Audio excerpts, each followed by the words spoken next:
Alhamdulillah, wassalatu wassalamu ala rasulillah wa ala alihi wa ashabihi wa mawalah. Asyhadu an la ilaha illallah wahdahu la syarikalah wa asyhadu anna Muhammadan abduhu wa rasuluhu wa safiyyuhu wa khaliluhu atal amanah wa nasahal ummah wa jahada fi sabilihi haqqa jihadih. Ikhwafillah rahimakumullah. Para teman-teman semuanya di Maktubatullah Learning Center, untuk kali pertama di pandemi COVID ini kita mengkaji kembali insya Allah demi menjaga konsistensi dan istiqomah.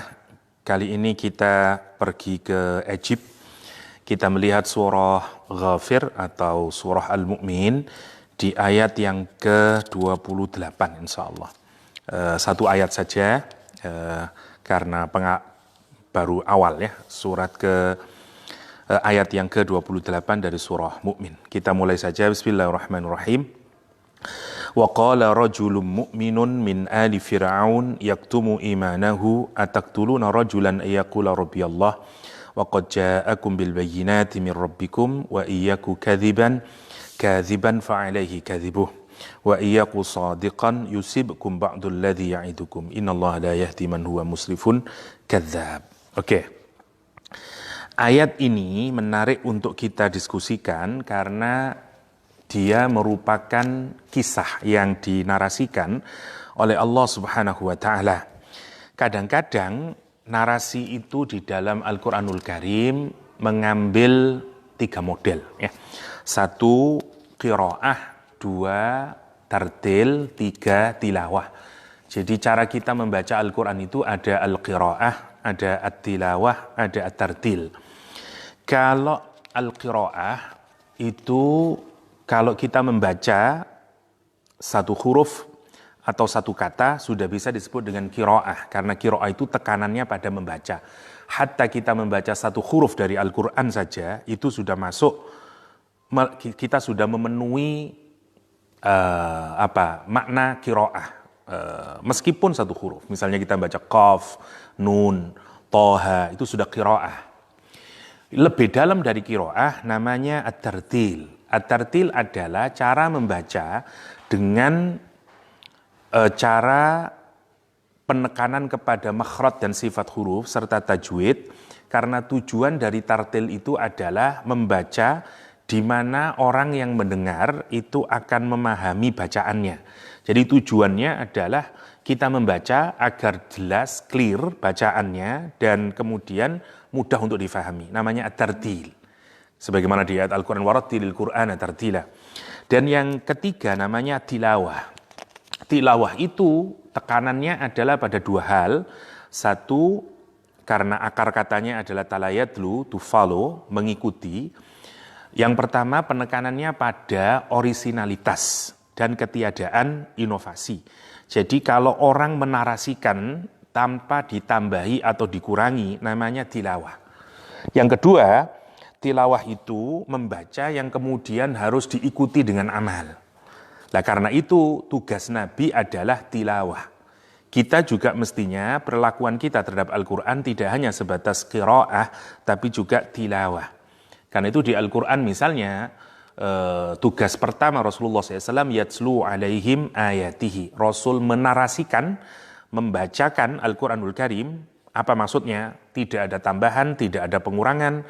Sebagaimana yang dilakukan oleh para rabai Yahudi misalnya, yuharrifunal kalima amma wadi'ihi. Mereka melakukan tahrif, merubah-rubah kalamnya Allah dari tempatnya. Nabi tidak. Nabi itu orisinil, persis sama seperti yang didapatkan dari Allah Subhanahu wa taala. Namanya tilawah.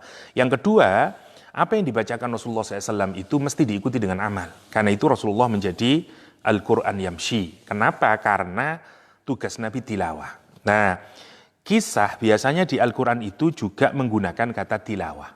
Ya, banyak sekali nanti ayat Al-Quran itu yang menyatakan watslu alaihim naba abnai Adam misalnya. Watslu alaihim.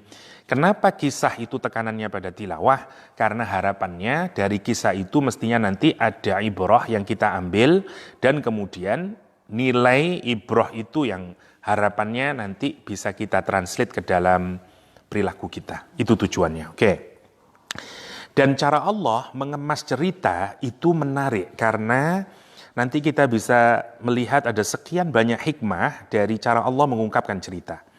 Lah, di ayat yang ke-28 dari surah Ghafir ini, kisahnya dimulai dengan kalimat yang menarik, waqala, dan berkata. Siapa yang berkata? Rajulun mu'min, seorang laki-laki. Kalau kita membaca buku sejarah, nama itu pasti menjadi sangat penting. Tidak untuk Al-Quranul Karim. Di ayat ini, laki-laki ini dibikin anonim oleh Al-Quranul Karim. Tidak ada namanya, siapa dia, tidak dijelaskan oleh Al-Quranul Karim. Nama tidak dianggap penting. Ini menjadi menarik untuk kita pikirkan yang pertama, berkenaan dengan anonim ini. Karena Al-Quran itu kadang menjelaskan nama, kadang tidak menjelaskan nama.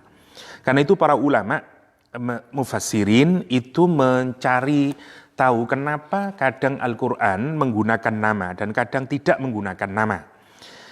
Yang pertama, kalau Al-Quran menggunakan nama, artinya pasti ada sekian banyak hikmah yang harus kita gali kenapa Al-Quran memberikan nama secara definitif. Hatta makna leksikal dari nama itu sendiri mestinya harus kita gali, karena di situ pasti ada hikmah. Misalnya Musa, dari bahasa apa dia, maknanya apa, Ibrahim misalnya. Karena pasti ada sekian banyak hikmah yang bisa kita ambil. Karena tidak hanya sekedar nama, sebagaimana Shakespeare berkata apa artinya sebuah nama. Tapi ketika Al-Quran tidak menyebutkan nama, artinya namanya dia memang tidak perlu digali. Karena tidak akan menampilkan sekian banyak ibrah. Itu yang pertama poinnya. Jadi ketika Al-Quran tidak menganggap signifikan pada nama itu artinya bukan Allah tidak menganggap signifikan orang tersebut, tapi namanya itu tidak dianggap penting oleh Al-Quranul Karim. Untuk kebutuhan sejarah mungkin penting, tapi untuk kebutuhan hidayah, untuk kebutuhan kepentingan Al-Quranul Karim itu tidak menjadi concern. Oke, yang pertama poinnya.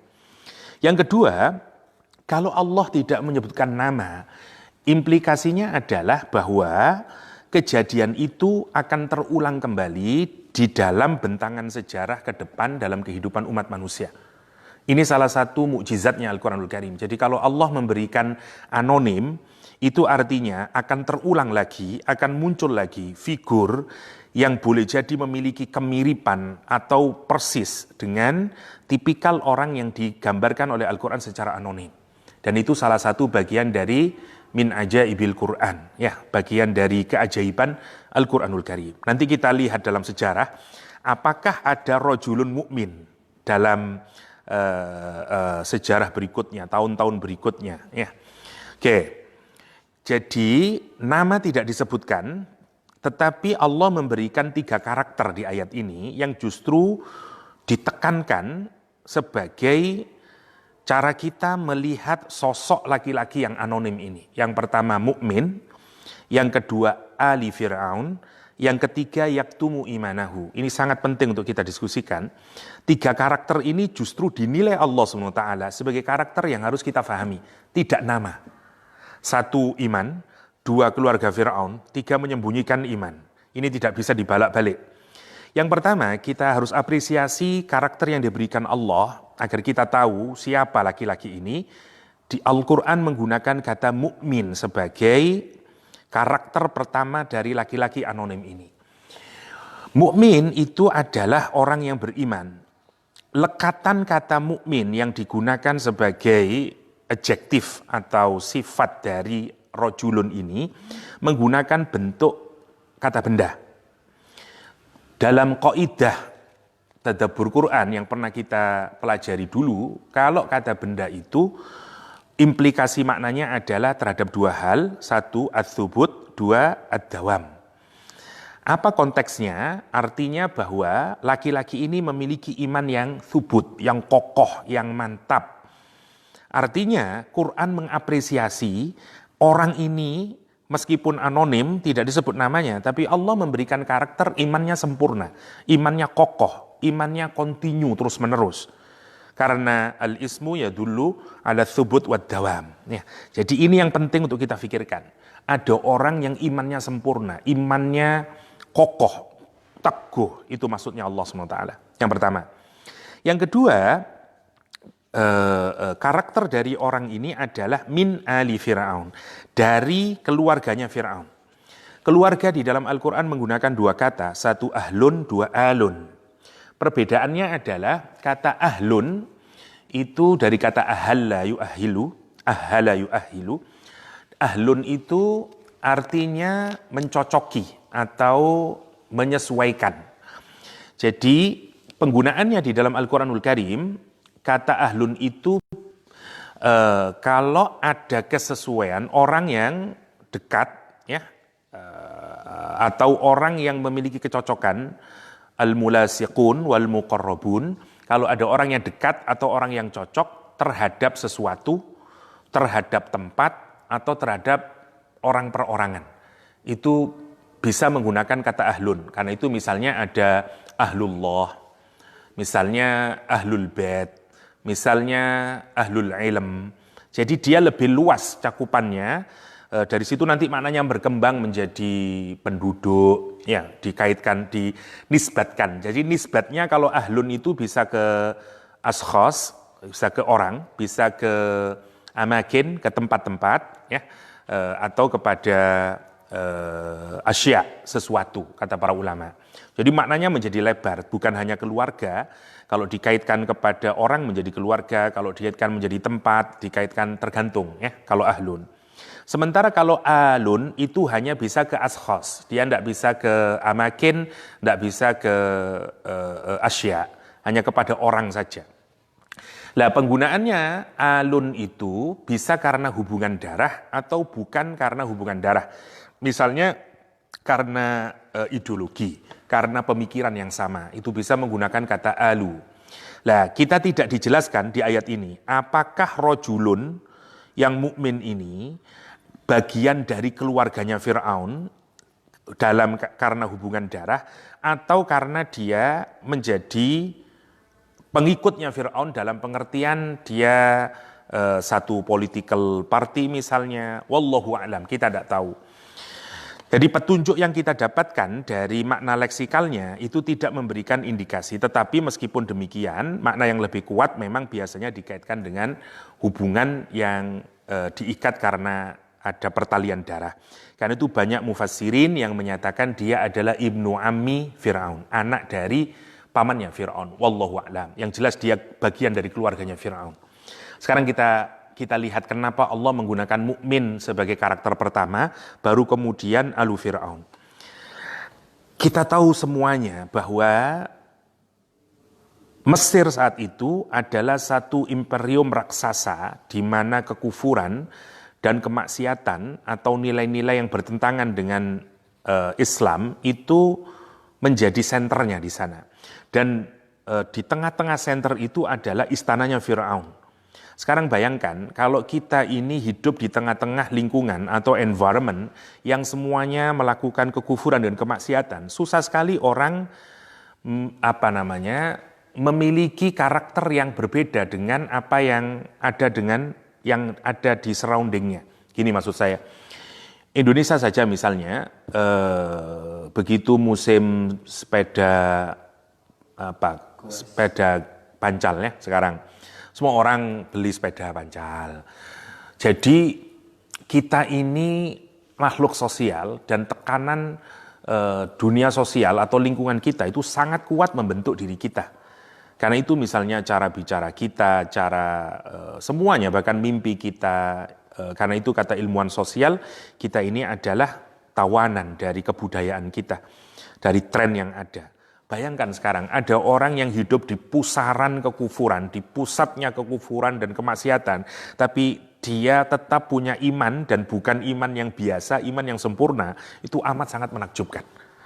Ini yang menarik. Jadi itu yang mau ditekankan oleh Al-Quran. Kenapa Quran menyatakan rojulun mu'min min ali Fir'aun. Yang pertama. Yang kedua, ini juga harus kita sadari bahwa kalau kita melihat satu daerah itu penuh kemaksiatan, itu bukan berarti di sana tidak ada orang yang imannya sempurna.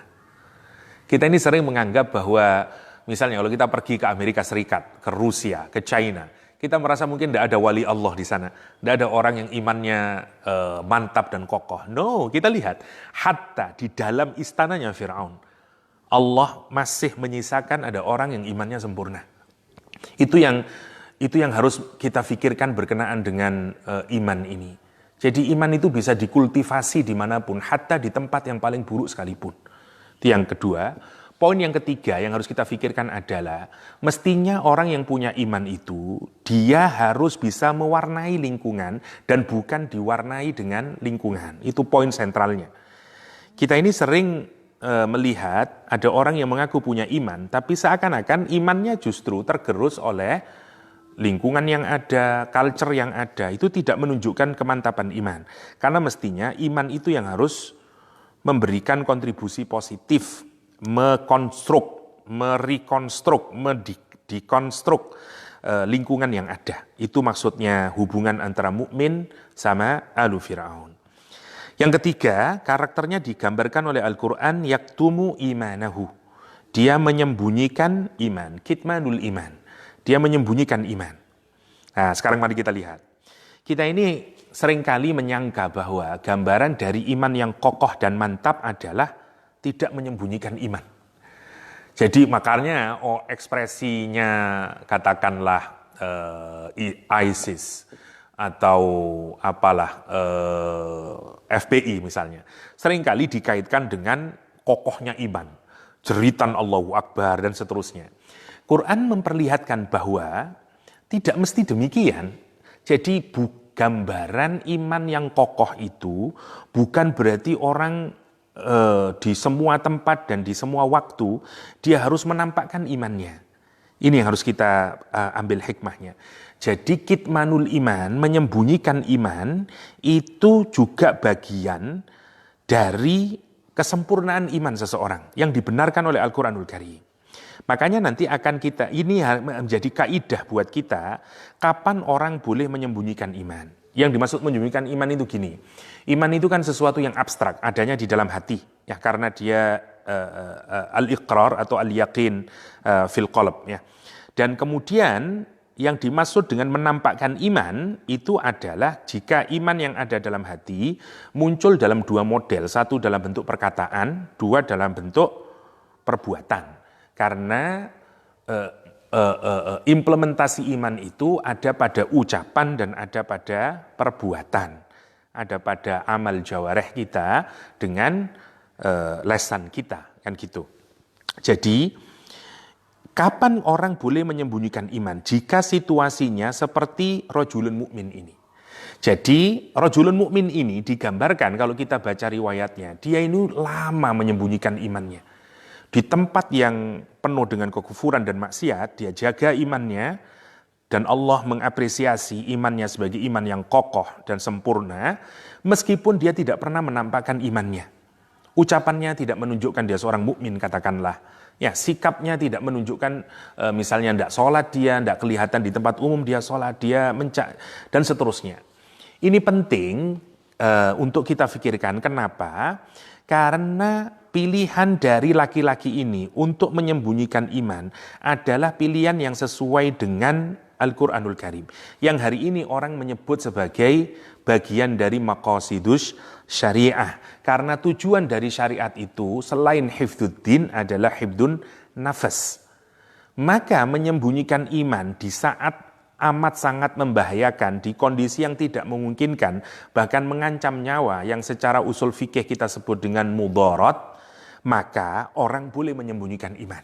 Itu poinnya. Kenapa? Karena prinsipnya adalah darul mafasid muqaddamun atau aula ala jalbil masalih. Ya, jadi memang menghilangkan mudarat itu harus didahulukan daripada mendatangkan manfaat. Dan kalau ada ad-dharar ya, yang syadid, yang lebih kuat, itu memang bisa dikalahkan dan dihilangkan. Kita mengambil mudarat yang lebih ringan. Jadi kalau ada dua mudarat, ambil yang lebih akhafain, yang lebih ringan lagi. Jadi nanti kita akan melihat bagaimana laki-laki ini melakukan yaktumu imanahu dan dibenarkan, dikasih justifikasi oleh Al-Quranul Karim. Jadi dia tidak melanggar prinsip syariah. Karena apa? Karena tujuan syariah adalah hifdun nafas, hifdzuddin. Ini justru ini pilihan cerdas dari laki-laki ini. Ya, oke.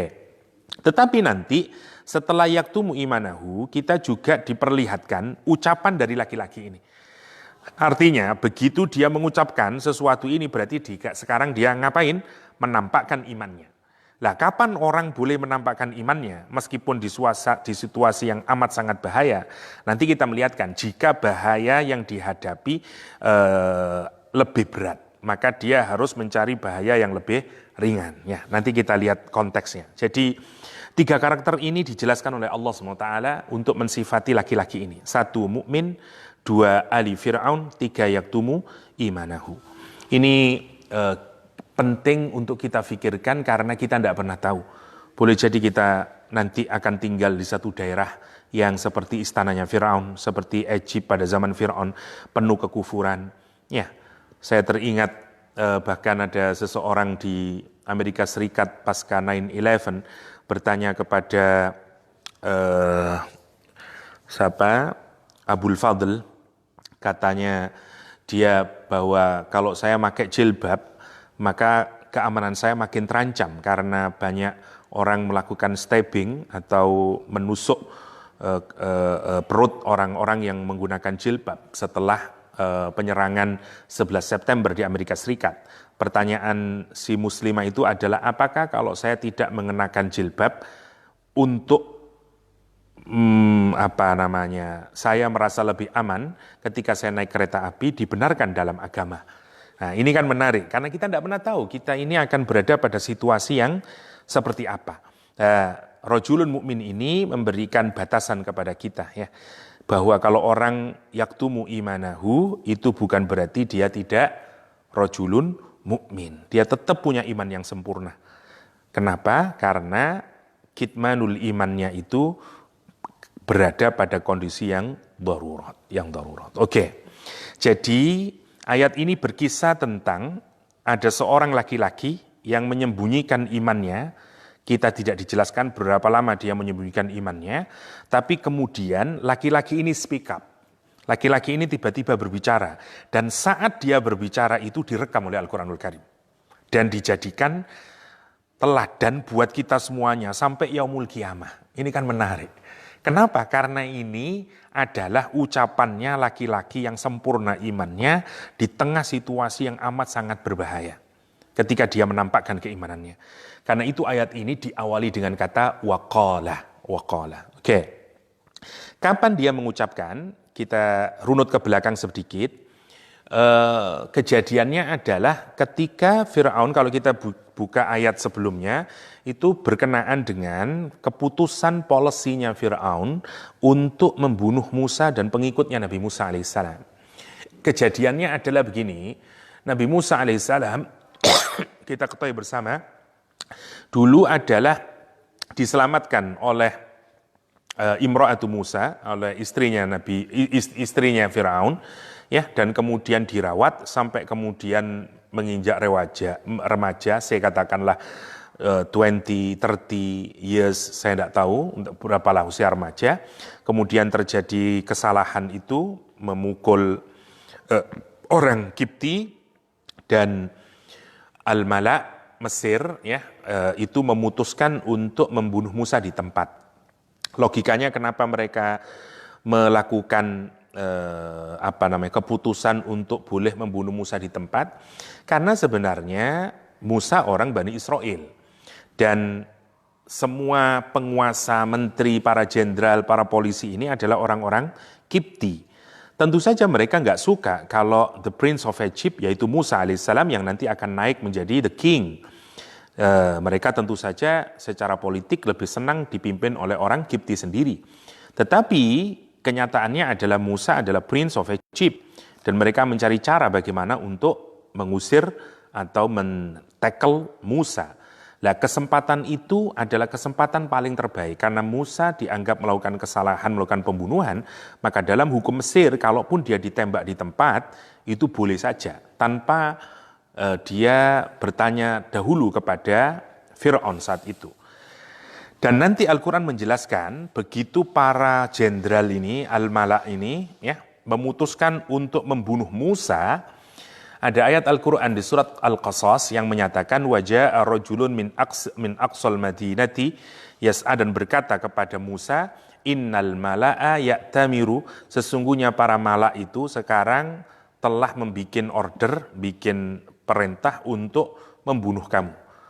Nah, para ulama mufassirin menyatakan bahwa rajulun min aqsal madinati yas'a yang menyatakan innal mala'a ya'tamiru bika yaqtuluk itu adalah rajulun mukmin yang di ayat ini. Jadi ada koneksi sebenarnya orang ini karena dia sudah beriman sebenarnya sejak awal. Ini yang kita bisa lihat koneksinya. Maka Nabi Musa pergi ke Madian, tinggal lama di sana sampai menikah, baru kemudian Allah meminta kepada Nabi Musa alaihissalam setelah diangkat menjadi nabi untuk pergi lagi ke Mesir. Nah, yang menarik untuk kita pikirkan, Mesir itu pasca Musa diselamatkan, itu sebenarnya sudah menghentikan polisi membunuh anak bayi laki-laki. Jadi polisi pembunuhan bayi laki-laki itu diawali dari mimpinya Fir'aun, ya, karena Fir'aun mimpi ada api dari campnya Bani Israel yang kemudian menyambar ke istana. Ketika ditanyakan, katanya adalah bahwa nanti ada anak laki-laki dari Bani Israel yang akan mengalahkan kerajaanmu Fir'aun. Karena itu Fir'aun kemudian memutuskan untuk melakukan polisi pembunuhan. Tapi kemudian polisi ini berhenti ketika Musa diselamatkan. Kenapa kok berhenti? Karena habis manpowernya. Akhirnya sudah tidak ada lagi. Nah, ketika Musa kembali lagi, yang menjadi raja di Mesir sudah bukan Fir'aun yang dulu, sekarang digantikan oleh anaknya Fir'aun. Nah, yang menarik sekarang, Musa datang itu dibekali oleh Allah SWT dengan ayat-ayat, ya, atau dengan bayinat, tanda-tanda keajaiban atau mukjizat yang sebenarnya mukjizat itu atau bayinat itu kalau di ayat ini didatangkan agar meneguhkan kenubuahnya Nabi Musa alaihissalam dan agar orang-orang Kipti itu menerima Musa sebagai nabi dan beriman. Yang menarik ya, jadi bayinat itu sebenarnya adalah puncak dari peringatan yang diberikan oleh Allah SWT. Karena orang itu pertama kali dinasehatin dengan dakwah terus sampai puncaknya adalah mukjizat atau bayinat. Karena kalau pasca bayinat maka tinggal azab. Itu sekuennya begitu. Sekarang bayangin, ada berapa mukjizat, ada berapa bayinat yang diberikan oleh Allah kepada Nabi Musa alaihissalam agar Fir'aun dan orang-orang Mesir itu bertaubat kepadanya. Kembali kepada Allah SWT. Bukan 1, 9. Bayangkan. Tiska ayatim bayinat, kata Al-Quranul Karim. Ini kan Masya Allah 9. Ya. Jadi Musa datang ke sana. Dan kemudian kalau kita baca tafsir, kejadian ini adalah setelah Musa mengalahkan para sahir. Ya, tukang sihirnya Fir'aun yang melemparkan tali temali itu, kemudian Nabi Musa alaihissalam melemparkan tongkat dan dimakan semuanya ular-ular palsu itu. Setelah kekalahan ini, maka Musa masih tinggal, ada yang menyatakan 20 tahun, tidak terlalu penting untuk kita diskusikan berapa lama Nabi Musa, tapi Nabi Musa pelan-pelan mendapatkan pengikut. Ya, makin banyak. Lah ini mengguncangkan para malak lagi. Karena Nabi Musa diberikan mukjizat oleh Allah SWT, mulai dari yang pertama tufan, ya, dari tufan.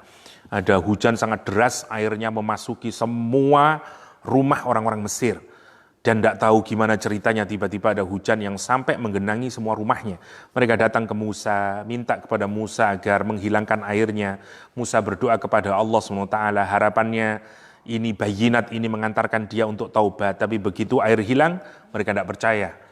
Ganti lagi, Allah kasih al-jarad, ya, belalang, ya.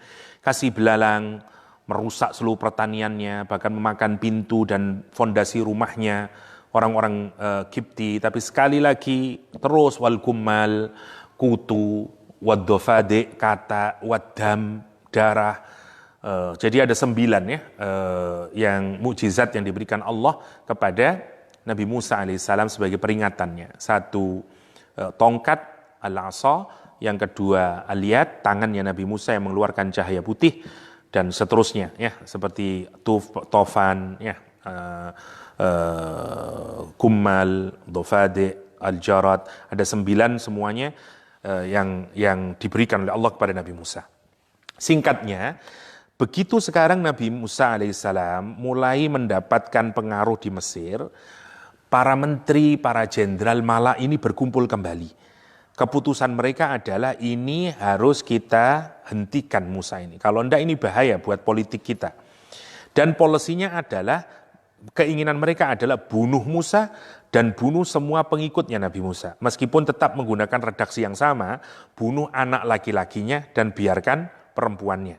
Tapi pada konteks ini adalah policy yang kedua, second policy yang diberikan oleh Fir'aun nanti setelah absen dari Nabi Musa kecil yang ditemukan itu. Karena ini nanti kunjungan Musa yang kedua. Nah, yang menarik sekarang, gambarannya adalah para malak ini sebenarnya sudah bersepakat untuk membunuh Musa. Tetapi Fir'aun saat itu masih dalam kegamangan. Karena bagaimanapun sebenarnya Fir'aun yang sekarang ini masih temannya Nabi Musa alaihissalam. Sehingga karena diserbu dengan berbagai pandangan yang semuanya menginginkan agar Fir'aun ini berani dan gagah untuk memberikan policy membunuh Musa dan pengikutnya, maka dia kemudian memutuskan, ibaratnya kalau sekarang kayak di rapat MPR DPR-nya ya, ini di tengah istana, policy diambil oleh Fir'aun dan menyatakan Zaruni, ya biarkan aku membunuh Musa. Lah, jadi bayangin sekarang, ini rapat resmi, semua menteri, semua pembesar Mesir berkumpul di istananya Fir'aun. Tidak ada satupun orang berani berbicara di depan Fir'aun. Dan Fir'aun sudah mengetok palu memutuskan untuk Zaruni, biarkan aku bunuh Musa. Ya, orang ini berkata. Nah, ini yang menarik untuk kita pikirkan. Jadi orang ini berkata di saat yang paling kritis. Nah, jadi mari kita lihat kontrasnya. Tadi orang ini digambarkan sebagai orang yang menyembunyikan iman. Sekarang orang ini digambarkan sebagai orang yang menunjukkan imannya. Kenapa dia menunjukkan iman di saat yang kritis? Karena sekarang mari kita lihat mudorotnya. Polisi Fir'aun ini adalah polisi yang akan mematikan Musa, membunuh Musa, dan bukan hanya Nabi Musa, tapi semua pengikut Nabi Musa alaihissalam. Artinya mudorotnya adalah, ini mudorot yang jauh lebih besar karena hancurnya Musa, hancurnya seluruh umat muslim yang ada pada saat itu. Dibanding dengan kematiannya sendiri. Dan ini sekali lagi sesuai dengan prinsip syariah Islam atau prinsip dalam usul fikih, kalau ada 2 mudorot, ambil mudorot yang lebih kecil. Inilah sifat iman yang sempurna. Jadi orang iman yang sempurna itu bukan konyol-konyolan, bukan gagah-gagahan, no. Jadi dia penuh pertimbangan, rasional pertimbangannya, cerdas, tapi tetap juga merujuk kepada bagaimana hifdun nafas dan seterusnya. Maka di saat kritikal ini, imannya jauh lebih kuat. Sehingga kata dia, saat ini saya harus berbicara. Karena kalau enggak, maka mudharat yang lebih besar akan menimpa. Karena itu dia berbicara. Dan Al-Quran merekam pembicaraan seorang di depan Fir'aun. Kenapa? Karena sebagaimana hadis Rasulullah SAW, afdalul jihad kalimatu adlin inda sultanil jair. Ya, sesungguhnya jihad yang paling utama adalah mengatakan kebenaran di depan penguasa yang zalim. Ini resikonya kematian, bukan sekedar resiko biasa ya. Bayangin, kita menentang polisinya Jokowi aja ketakutan kita ya. Apalagi ini Fir'aun, itu yang harus kita pikirkan. Makanya Allah merekam dan lihat, cerdas sekali orang ini. Ini yang kita pikirkan ya. Orang iman itu kalau sempurna juga cerdas. Allah cerdaskan otaknya, Allah cerdaskan. Lihat, kalimatnya menarik. Kata dia, ataktuluna rajulan ayyakula rabbi Allah. Ini bayangkan seperti katakanlah kita berdiskusi di MPR, DPR lah kira-kira begitu. Dan ini tentu dibutuhkan logika yang sangat kuat karena harus melawan para menteri, penguasa, dan segala macamnya. Karena itu dia berkata, apakah kamu akan membunuh rojulan, seorang laki-laki, yakni Musa alaihissalam, yang kesalahannya adalah ayyakula Rabbi Allah. Kesalahannya adalah dia memiliki keyakinan, memiliki iman yang berbeda dengan kamu. Keyakinannya adalah Rabbi Allah, Tuhannya adalah Allah SWT. Dan dia bukan omong kosong, bukan punya keyakinan hanya berdasarkan keyakinan. Dia datang waqad ja'akum bil bayyinat mir rabbikum, dan dia datang dengan bayyinat. Maksudnya begini. Oke. Kalau orang melakukan kesalahan secara fisik, maka kalau dibalas dengan fisik itu berdasarkan justice. Oke. Kesalahan orang ini adalah memiliki keyakinan. Dan bagaimana Anda menyalahkan orang yang memiliki keyakinan, karena keyakinan itu atau iman itu adalah hak asasi, hak dasar yang tidak bisa diberangus oleh siapapun saja, dan itu dibenarkan oleh Al-Quranul Karim. Ini yang menarik ya. Jadi masalah iman, kepercayaan, agama itu hak individual. Hatta dalam agama kita tidak boleh maksain orang untuk masuk Islam. Kita ini hanya mendakwai orang untuk masuk Islam, tapi urusan dia menerima Islam atau tidak itu tidak boleh kita memaksakan. La ikroha fiddin. Demikian juga karenanya, bagaimana kamu menerapkan hukum bunuh terhadap orang yang punya hanya kesalahannya karena keyakinan. Ini yang menarik. Ini yang menarik. Makanya, oke lah, kalau kita lihat hukum penanganan negara, state, terhadap terorisme misalnya ya. Ada dua aliran secara umum, gaya Amerika yang menekankan pada human right dengan gaya European. Amerika itu melihat bahwa kalau ada orang punya ideologi sesat sekalipun atau membahayakan negara sekalipun, tapi kalau hanya sebatas pemikiran, world view, sebatas cara pandang, sebatas ideologi yang tidak diimplementasikan dalam bentuk perbuatan, masih di yaktumu imanahu, maka oke-oke saja di Amerika. Karena itu Hizbut Tahrir tidak dilarang di Amerika. Hizbut Tahrir tidak dilarang di London.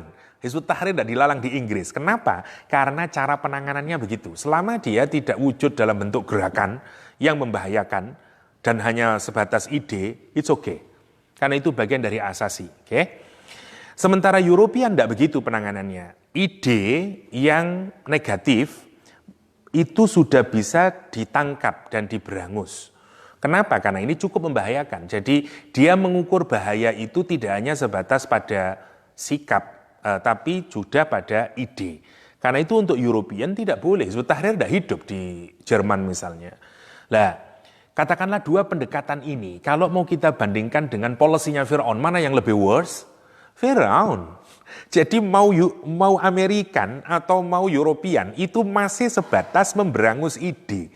Katakanlah misalnya membekukan organisasinya. Fir'aun tidak, bunuh, bayangkan. Ini yang tidak masuk akal, bagaimana tingkat kesewenang-wenangan yang dilakukan oleh Fir'aun. Karena itu dia mengadres. Sekarang kan ini menarik sebenarnya kalau kita gunakan dengan pendekatan sosiologi politik. Dia berkata, ataqtuluna rajulan ayyakula rabbi Allah. Bagaimana kamu membunuh orang yang kesalahannya adalah dia punya belief yang berbeda. Dan siapa yang controlling belief? Tidak bisa itu, controlling ideas, tidak bisa. Dan yang menarik lagi, idenya bukan berasal dari antah berantah. Dia datang dengan membawa bayinat. Yang menariknya, Fir'aun tahu bayinatnya itu. Hujan turun, dofade, kummal, Masya Allah. Menurut saya ini argumentasi yang sangat kokoh. Dan sebenarnya kalah dengan argumentasi ini.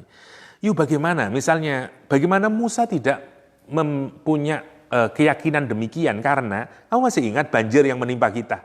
Kau masih ingat bagaimana tongkatnya Musa berubah menjadi ular yang sangat besar yang mengalahkan tukang sihir. Dia bukan ngomong kosong, karena itu dia punya keyakinan. Kata itu, poin yang pertama. Itu maksudnya dakwah dengan menyentuh apa? Logika dan rasional. Itulah maksud saya. Orang itu kalau dakwah, iman itu juga harus kita bungkus dengan cara-cara yang rasional dan logis. Sebagaimana yang dilakukan oleh laki-laki ini. Yang kedua, dia lihat logika yang kedua, menarik kata dia. Wa iyyaku kadziban fa alaihi kadzibu. Sebenarnya wa iyyaku ini dan nunnya, cuman karena sering digunakan, maka penggunaannya dalam bahasa Arab juga seringkali nunnya dihilangkan ya karena kebiasaan. Wa iyyaku, dan kalau saja Musa itu pembohong, saya katakanlah Musa keyakinannya salah. Siapa yang dapat konsekuensi negatifnya? Ya Musa sendiri. Misalnya kalau ada aliran sesat, katakanlah, kalau dia sebatas ide, kalau dia sesat, siapa yang masuk neraka? Ya dia sendiri. Artinya, kalau Musa salah, katakanlah Musa salah, maka konsekuensi negatifnya hanya Musa yang kena dan pengikutnya. Tetapi, wa iyyaku shadiqan, kalau Musa benar, maka sebenarnya ancaman yang diperingatkan Musa kepadamu pasti akan mengenaimu. Artinya, apa yang dilakukan Musa tidak ada lain kecuali positif. Masya Allah. Bagaimana kamu membalas kebaikan orang dengan tindakan yang jelek, yaitu pembunuhan. Musa kalau jelek, kalau salah Musa, yang konsekuensi negatifnya hanya ada pada Musa dan pengikutnya. Tapi kalau Musa benar, maka apa yang diperingatkan Musa sesungguhnya adalah satu sikap yang baik. Karena Musa memperingatkan, kalau ini nanti terjadi, maka kamu juga akan kena dampaknya. Karena itu, mestinya harus diapresiasi. Itu logikanya kalau orang mau berpikir. Masya Allah. Jadi Quran ini menarik menurut saya. Memang ucapannya simple, tapi sebenarnya kalau kita elaborasi lebih jauh, itu satu ucapan yang berasal dari cara berpikir yang sangat rasional, logis, punya pijakan data yang sangat kokoh, logika berpikir yang sangat runtut dan bagus sekali. Masya Allah. Dan itu mestinya ucapan orang beriman. Masya Allah ya. Karena itu pantas Al-Quran merekam ucapan orang ini. Jadi sampai di fa'alaihi kadzibuh yusibkum ba'dul ladzi ya'idukum, itu sebenarnya adalah cara dakwah dengan menggunakan pendekatan rasional logis yang disebut Al-Quran dengan al-balaa al-mubin. Yang kedua, sekarang sudah bukan logika yang disentuh, hati yang disentuh. Karena itu dakwah itu mestinya harus menyentuh dua sisi itu. Satu menyentuh sisi rasional logis, yang kedua menyentuh hati. Lihat kalimat yang berikutnya. Innallaha la yahdi man huwa musrifun kadzab. Ini sudah sentuhannya ke hati. Kata dia, sesungguhnya, sungguh tanpa ragu sedikitpun, Allah tidak akan memberikan hidayah. Bagi siapa? Musrif kadzab. Kalimatnya halus, tapi sebenarnya ini adalah pukulan telak. Kata dia, Allah tidak pernah ngasih hidayah kepada orang yang musrif. Apa musrif itu? Orang yang melakukan perbuatan israf. Sewenang-wenang, bertindak melebihi batas. Siapa sebenarnya? Sebenarnya ini dia merujuk ke siapa? Ke Firaun. Yang you lakukan dengan memberikan policy, kebijakan untuk membunuh, itu adalah tindakan israf. Dan kalau kamu musrif, maka tindakanmu itu bukan hidayah dari Tuhan. Maksudnya tindakanmu itu wrong. Tapi cara dia itu yang disentuh apa? Hatinya. Yang disentuh hatinya. Yang kedua, kadzab. Kamu tidak mendasarkan pada kebenaran, tapi pada kebohongan. Ya, misalnya argumentasinya berdasarkan untuk keamanan dalam negeri, untuk dan segala macam. Tapi sebenarnya dia based on lie. Ya, kita melihat semua political tyrannya seperti George Bush dulu dan seterusnya. Polisinya hampir semua didasarkan atas based on lie. Ya, semua didasarkan atas dusta. Ya. Misalnya weapon of mass destruction, based on lie, semuanya based on lie. Sama kata dia kadzab. Jadi sebenarnya ini kan dua kalimat yang sangat keras, tapi dibungkus dengan kalimat yang sangat indah karena hendak memukul ke hati. Karena sebenarnya dia mau menyatakan you Fir'aun musrif, you Fir'aun kadzab. You Fir'aun musrif, you Fir'aun kadzab, dan karena itu kamu tidak mendapatkan hidayah dari Allah Subhanahu wa ta'ala. Satu ayat singkat tapi menurut saya ini sangat amazing, sangat baik sekali karena menunjukkan bagaimana sikap pendirian dari orang mukmin dan kapan dia harus melakukan kitmanul iman, kapan dia harus izharul iman yang digambarkan di dalam surah Ghafir ayat 28 yang terakhir, yang paling juicy menurut saya. Apa tadi di pembicaraan awal kita, bahwa kalau Allah menyatakan nama itu anonim, prediksinya adalah akan muncul di kemudian hari. Sekarang kita lihat, Imam Bukhari di Sahih Bukhari, Imam Muslim di Sahih Muslim, Tirmidzi dan Imam Hakim meriwayatkan riwayat yang menarik. Saya ringkaskan saja ya. Misalnya, pasca kematian Abu Thalib, jadi ini masih periode Mekah awal, berkumpul 3 pembesar orang Quraisy yang dipimpin oleh Uqbah bin Abi Mu'aid.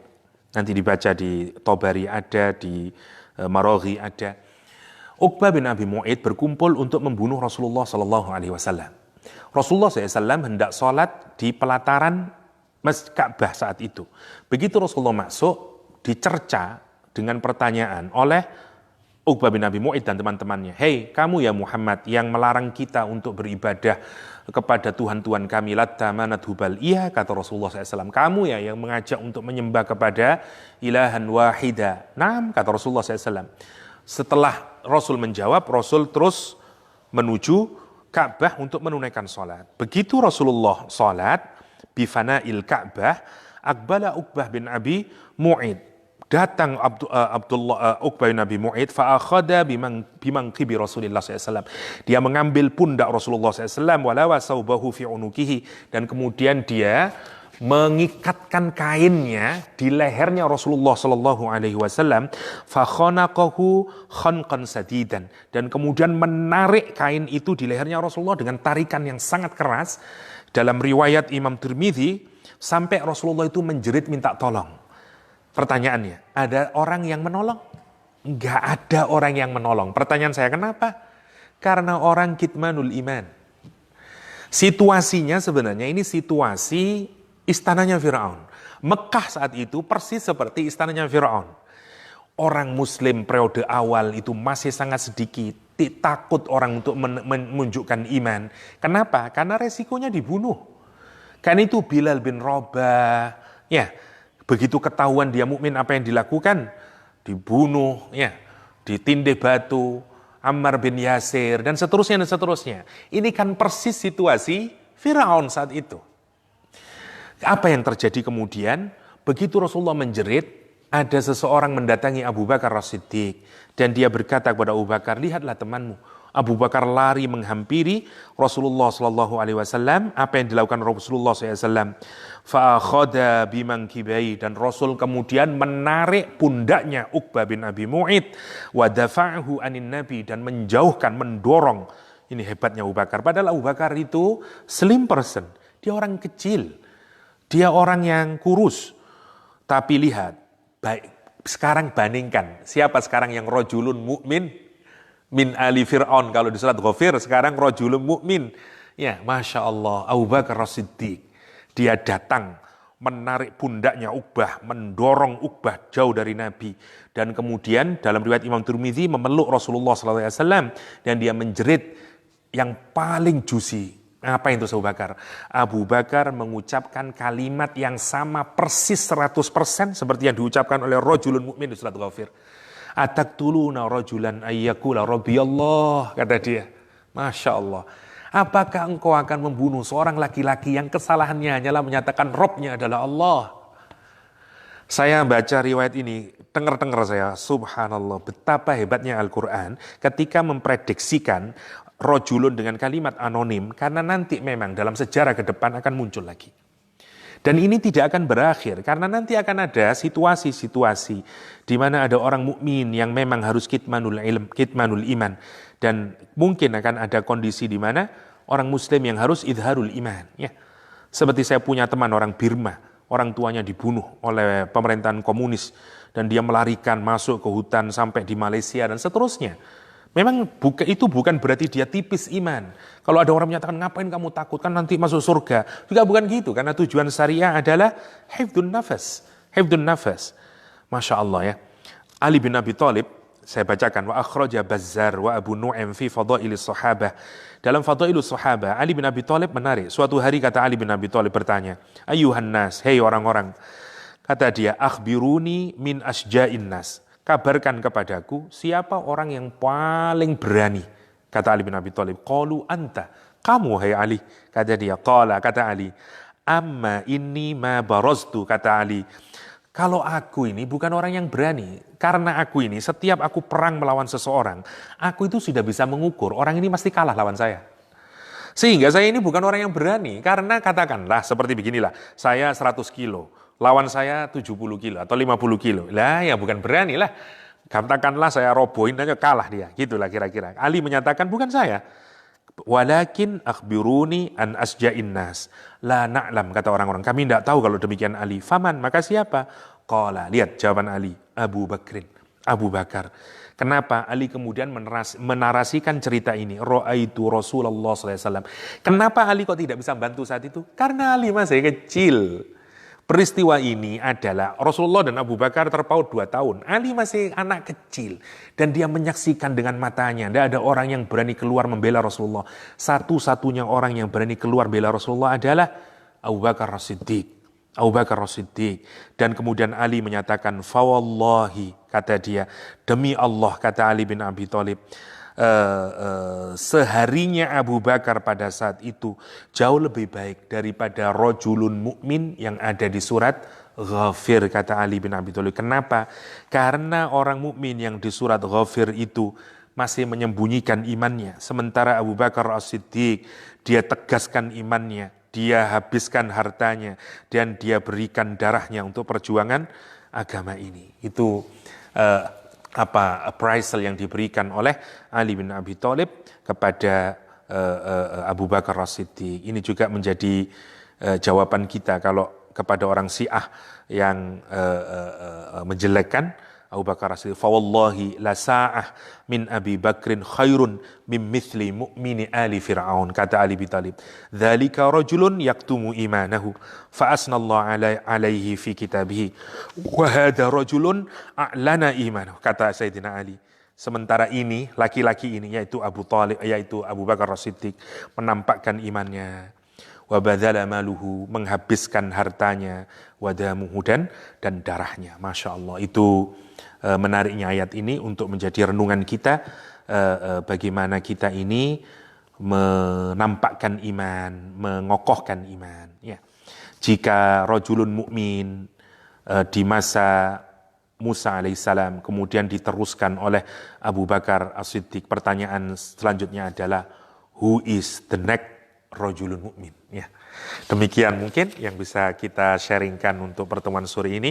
Hadanallahu wa iyyakum ajma'in wa sallallahu ala nabiyyina Muhammadin wa alihi wa sahbihi wasallam wa akhiru da'wana alhamdulillahi rabbil alamin. Assalamualaikum warahmatullahi wabarakatuh.